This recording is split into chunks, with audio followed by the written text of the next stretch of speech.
Hi உறவுகளே, டே 34 global hair colour ஹைலைட்னிங் எல்லாம் theory practical போயிட்டுருக்கு. வாங்க பழகலாம்.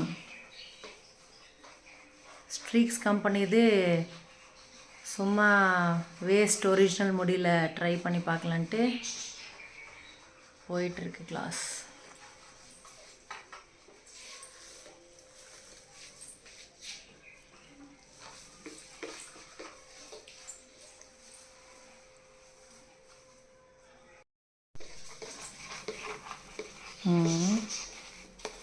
இன்னும் மாறணும் கலர்.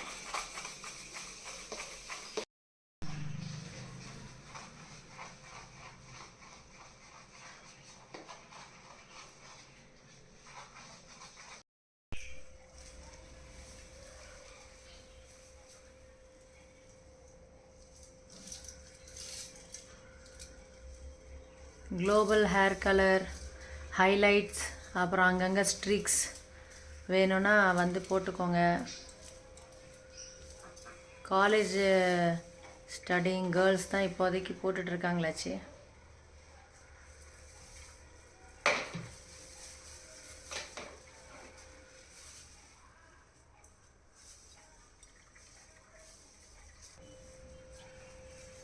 வாங்க ரோக்லே, இப்போ ஹோல் ஹேருக்கு போடுறதும் பழக்கி விட்டாச்சு.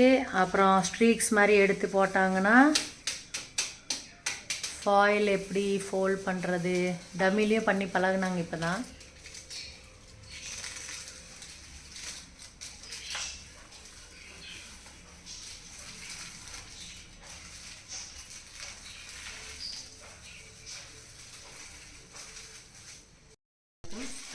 போதும் போதும்,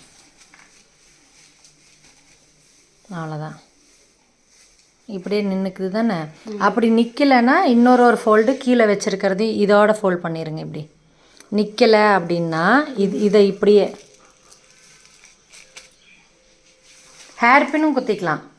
முடி சப்போஸ் அடர்த்தியாக இருக்குது அப்படின்னா கூட நிற்க மாட்டேங்குது அப்படின்னா நீங்கள் இந்த இடத்துல ஹேர்பின்ஸும் இல்லைன்னா இப்படி ஹேர்பின் குத்திக்கலாம். அல்டிமேட்டாக இது ஃபாயிலோட ரீசன் என்னென்னா, ஒன்று அடுத்த முடிக்கு ஹைலைட்ஸ் மாதிரி பண்ணுறீங்க, ஸ்ட்ரீக்ஸ் மாதிரி பண்ணுறீங்கன்னா அடுத்த முடிக்கு படாமல் இருக்கிறதுக்கு தான் மெயின் கீழே வைக்கிறது. இன்னொன்று இதில் உள்ள ஆகிற ரியாக்ஷன் இது ஹீட் ப்ரொடியூஸ் பண்ணும். ஃபாயில் இப்படி மடிக்கிறத வச்சு வெளியே இருக்க காற்று உள்ளே போகாதுல்ல, அப்போ அந்த ரியாக்ஷன் இன்னும் கொஞ்சம் நல்லாயிருக்கும். அதுக்கு தான் மெயினாக இப்படி ஃபாயில் போடுறதுக்கு காரணமே.